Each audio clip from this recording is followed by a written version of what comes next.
December મહિનાનો અંત અને તરફ થશે. થોડા જ દિવસોમાં જે નવું વર્ષમાં શરૂઆત થવાની છે. નવા વર્ષમાં શરૂઆત થતાં જેમાંથી આ અનેક નિયમો ફેરફાર ન્યૂ રૂલ્સમાં 2027 થયેલા રહેલા, જેની સાથે સીધી અસર સામાન્ય લોકોના ખિસ્સા પર પડશે. બેન્કિંગ, ટેક્સમાં વીપીએન, ડિજિટલ ચૂકવણી તેમજ સરકારી યોજનામાં સંબંધિત ઘણા નવા નિયમ લાગુ થવાના છે.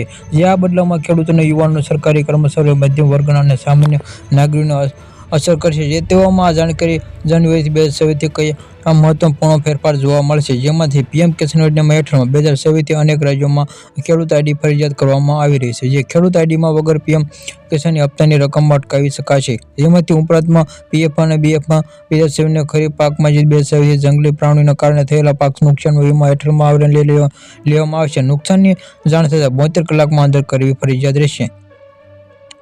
જે બેન્કિંગ અને ટેક્સમાં નિયમો 2027થી સંબંધિત નિયમોમાં ફેરફારમાં થવાની શક્યતા છે. જેમાંથી જાન્યુઆરી 2027થી આવકવેરા રિટર્ન અને આઈટીઆર ફોર્મ બદલવા માટે આવી શકે છે. 2027થી ક્રિકેટ સ્કોરમાં અપડેટ કરવામાં નિયમ ફેરફાર.